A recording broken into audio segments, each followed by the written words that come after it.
We're back in our Manila apartment after an awesome trip to Cebu. Cebu really was just such a cool place to go photograph some waterfalls. We had a blast, and I'm back, as I mentioned, in Manila at the editing suite doing some editing. I'm doing some photo editing of the waterfalls, and I've come across an image that I think led to an idea for a video.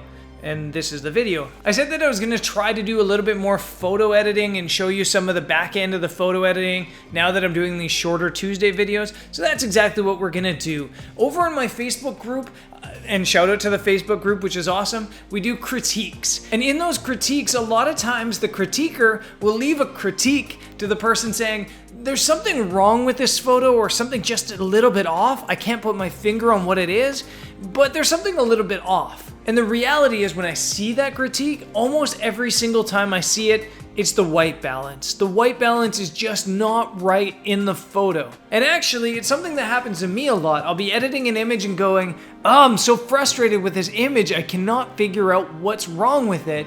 And then it'll click and I'll be like, the white balance is off. So that basically just happened as I was editing this photo. And I thought I'd walk you through the technique to how to fix that. So let's flip over to my laptop and I'm gonna show you the photos of Jody in this waterfall at Binalayan Falls. And unedited, it kind of looks normal, and this is where white balance is tricky. But as soon as you start adding things like color and vibrance to it, things can kind of just start to look a little bit off on the image. So I'm going through my normal editing technique here with the image, and the more I edit it, the more you can see it just looks off. Something just looks a little bit wrong with the image. And as I mentioned, it's almost definitely the white balance. So how do we fix this white balance? There's actually a pretty simple technique to this. And what you do is you go down to the vibrance and saturation and you just move them all to 100. And when you do that, you can really see the balance of colors in an image. And you can also use the histogram to help you with that. So by looking at the histogram, I can see it's a little bit warm. The blue is over back here, the yellow is way over here. So we balance that out by bringing the blues up so that they balance the yellows. So now you can see the yellows are up here. The blues are up there as well. They're kind of balanced. In the image, it looks balanced between the blues and the yellows. Of course, things that are blue or have a bluish tinge like the water are going to look more blue in the photo, and things that have a yellowish tinge are going to look more yellow in the photo. We can also tell by the histogram that look at the magentas. The magentas are sneaking way over there, so it's probably a little bit too magenta.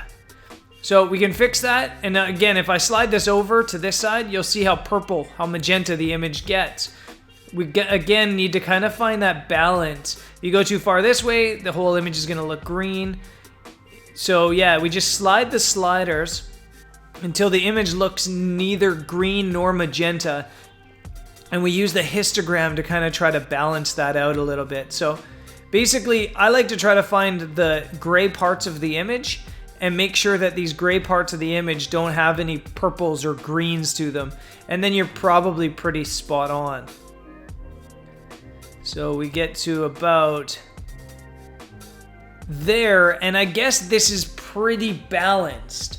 And I know it doesn't look balanced, it looks crazy, but that's just because the vibrance and saturation are up. So let's take the vibrance and saturation down, and the image will now almost look black and white. And you'll know your white balance is spot on when your image looks so dull and boring that means it's on. This is the color, obviously. Click to black and white, and their change is pretty minimal.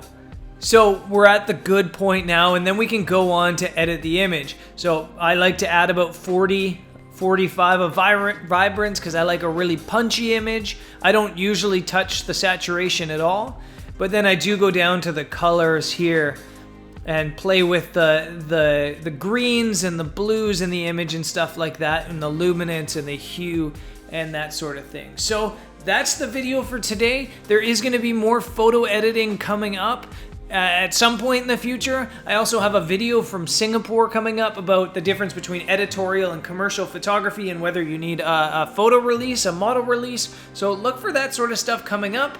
And yeah, I hope you like the image.